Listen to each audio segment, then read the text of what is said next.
મનુષ્યની ઉપર આ દેવતાઓનો અનુગ્રહ છે, કૃપા છે. કયો અનુગ્રહ? તો કે સર્વપ્રથમ મનુષ્યત્વમ મુમુક્ષત્વમ મહાપુરુષ સંશ્રય. એક તો મનુષ્ય દેહ મળવો એ દુર્લભ છે. એટલા માટે તો ગૌસ્વામી તુલસીદાસજી રામાયણની અંદર કહે છે, બડે ભાગ્ય માનુષ તન પાવા, ભાગ માનુષ તન પાવા, સુર દુર્લભ સબ ગ્રંથ હિ ગાવા, સુર દુર્લભ સબ ગ્રંથ હિ ગાવા. એક તો મનુષ્યનું શરીર મળવું દેવતાઓની માટે પણ દુર્લભ.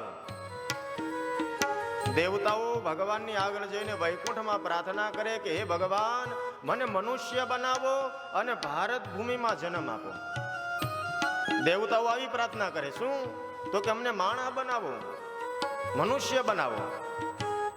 અને અહીંયા તમે જોવો જે મનુષ્ય, તો એ બધા ભગવાનને પ્રાર્થના કરે કે હે ભગવાન, અમને સ્વર્ગનું સુખ આપો. જે સ્વર્ગમાં છે દેવતાઓ, એને અહીંયા આવવું છે, અને જે અહીંયા છે એને ત્યાં જવું છે. એનો અર્થ શું?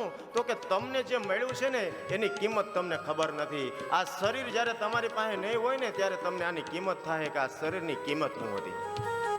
અત્યારે ખબર નહીં પડે, પણ જ્યારે આ દેહ આપણી પાસે નહીં હોય ને ત્યારે આ દેહની કિંમત થાય. એટલા માટે સર્વપ્રથમ મનુષ્યત્વમાં બડે ભાગ માનુષ તનુ પાવા, બડે ભાગ્ય માનસ તન પાવા, સુર દુર્લભ સબ ગ્રંથ હિ ગાવા, દુર્લભ સદગ્રંથ હિ ગાવા. મનુષ્ય શરીર મળ્યા પછી મનુષ્ય જેવું જીવન જીવવા મળે. માણસ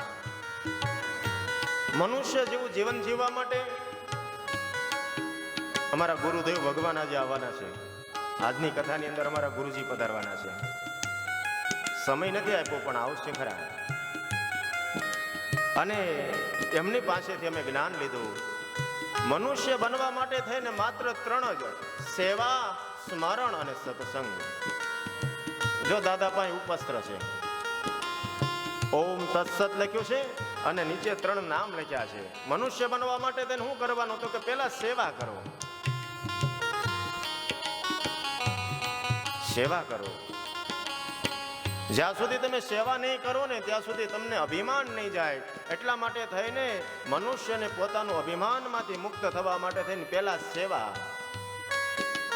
અને જેમ જેમ સેવા વધતી જાય ને એમ પરમાત્માનું સ્મરણ થતું જાય. જ્યાં સુધી સેવા ન થાય ત્યાં સુધી ભગવાનનું સ્મરણ નહીં થાય. અમે બગદાણા દર્શન કરવા માટે ગયેલા, અને ત્યાં તમે જોવો તો લોકો કરોડોપતિ હોય પણ ત્યાં વાંકા વાંકા પીરસતા હોય, પીરસવાનું કામ કરતા હોય, એના ઘરે નોકરો કામ કરતા હોય. એને જઈને તમે પૂછો ને કે ભાઈ તારે આ કરવાની શું જરૂર, એટલે તરત કહે કે મહારાજ, અભિમાન ન આવે ને એટલે આ સેવા કરું છું. અભિમાન ના આવી જાય. સેવા કરો. સેવા કરશો ને એટલે સ્મરણ એની મેળે થવા મળશે. તમે લાલાની સેવા કરો છો ને એ સેવા કરો છો, સમજો કે તમે ભગવાનનું સ્મરણ જ કરો છો. અને પછી સત્સંગ, અને તો સતનો અનુભવ થાય. સત્સંગ એટલે હાથમાં કડતાલ લઈને નાચવાનું નથી. સતનો સંગ થાય એનું નામ સત્સંગ. સતનો સંગ થઈ જાય. અત્યારે તો સત્સંગ એટલે લોકોને એવું કે નૃત્ય કરવાનું આવશે. એમાં નૃત્ય પણ કરી શકાય. મીરા નાચી છે ભગવાનની આગળ. એટલા માટે મનુષ્યત્વ બડે ભાગ માનુષ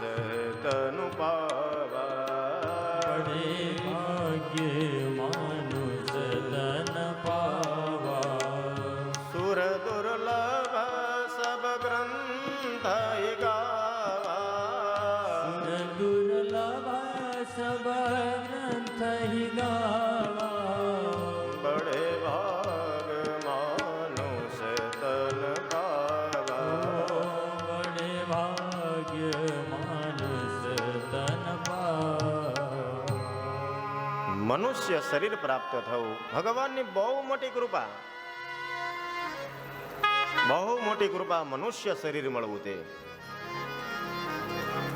તમને સમજાય એવી રીતે જો કેવું હોય તો મનુષ્યનું શરીર એટલે લોઢું કહેવાય અને દેવતાઓનું શરીર એટલે ચાંદી. હવે તમને એવું પસંદ કરવામાં આવે કહેવામાં કે તમે પસંદ કરો લોઢું જોઈએ છે કે ચાંદી જોઈએ છે. અને આ વાત તો મેં તમને કાલે કીધી એમ કે મારી કરતા તો તમે વધારે જાણો કે લોખંડની કિંમત શું થાય. અને મનુષ્યનું શરીર એટલે લોઢાનું શરીર છે અને દેવતાઓનું શરીર એટલે ચાંદીનું શરીર. પણ નીચે તાક કરીને લખવામાં આવ્યું કે શું કે સાથે પારસમરણી આપવામાં આવશે. હવે શું પસંદ કરશું? કારણ તો કે પારસમરણી જો લોઢાને સ્પર્શ થઈ જાય તો એ સોનું બની જાય. પારસમરણી જો ચાંદીને સ્પર્શ થાય તો એમાં બીજું કઈ બને નહીં. અને આ પારસમણી એટલે ભક્તિનો પારસમણી. મનુષ્ય શરીર મળ્યા પછી ભગવાન આપને ભક્તિનો પારસમણી આપે છે. પણ 60-60, 70-70, 80-80 વર્ષ વયા જાય પણ એ પારસમણીને સ્પર્શ કરવાનો મોકો મળતો, એ પારસમણીને સ્પર્શ કરવાનો મોકો પણ નથી મળતો માણસને. એક કવિ બહુ સુંદર વાત કહે કે ઘરથી મંદિર સુધીનો રસ્તો 10 મિનિટનો કે વધીને 15 મિનિટનો હોય પણ લોકોને પહોંચતા પહોંચતા 50-50, 60-60 વર્ષ વયા જાય. ભક્તિનો પારસમણી આપ્યો છે મનુષ્યને અને જો એનો સ્પર્શ થઈ જાય તો આપણો બેડો પાર થઈ જાય. જે કામ કરવા માટે ભગવાને આપણને મોકલ્યા છે ને એ સફળ થઈ જાય. તમે તમારા દીકરાના હાથની અંદર 100 રૂપિયાની નોટ આપો, બટા તારા સ્કૂલના પુસ્તક લઈ આવે અને દીકરો બજારમાં જઈ અને બીજી વસ્તુ પોતાની મોજ શોખની લઈને આવે તો તમે એને ખીજાવ કે નહીં કે ભાઈ તને આ રૂપિયા શેની માટે થઈને આપ્યા હતા અને તું ક્યાં વાપરીને આવ્યો? એમ ભગવાને આ મનુષ્ય શરીર આપ્યું છે અને આ મનુષ્ય શરીર ભગવાને ભક્તિ કરવા માટે થઈને આપ્યું છે, મજા કરવા માટે થઈને આપ્યું નથી. ઘણા તો એમ જ કે જલસા કરી લ્યો, ખાધું પીધું ભેગું આવશે એમ કે એ જાહો તેથી ખબર પડશે હું ભેગું આવે છે. મારું નહીં માનો તમે.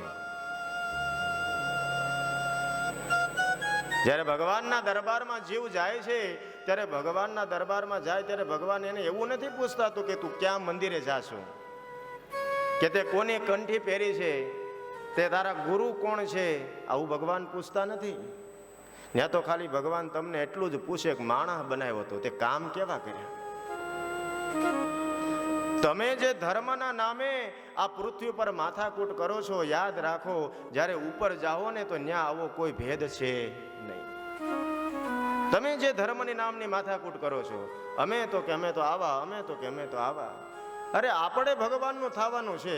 અત્યારે તો ભગવાનને આપણા કરી લીધા કે ઠાકોરજી તો કે તો અમારા ભગવાન, સ્વામિનારાયણ ભગવાન તો કે તો અમારા ભગવાન, રામાપીર તો કે તો અમારા. અરે ભગવાનના આપણા નથી કરવાનું, આપણે ભગવાનનું થવાનું છે. કૃષ્ણ તવાસ્મી, હું તારો છું. અર્જુન ભગવાનને એમ કહે છે કે તમે મારા ગુરુ એમ નહીં, પણ અર્જુન શું કહે છે કે હે પ્રભુ હું આપનો શિષ્ય છું. આપણે ભગવાનનું થવાનું છે. માટે આ ધર્મની માથાકૂટ જે આ પૃથ્વી ઉપર છે, યાદ રાખો જ્યારે આ શરીર છૂટે છે કે ભગવાનના દરબારમાં જઈએ ત્યાં આવો કોઈ ભેદ છે કે આ બ્રાહ્મણ છે, આ ક્ષત્રિય છે. ત્યાં બ્રાહ્મણ હોય તોય ભલે અને મૂર્ખ હોય તોય ભલે, ભગવાનના દરબારમાં તો બધા સરખા છે.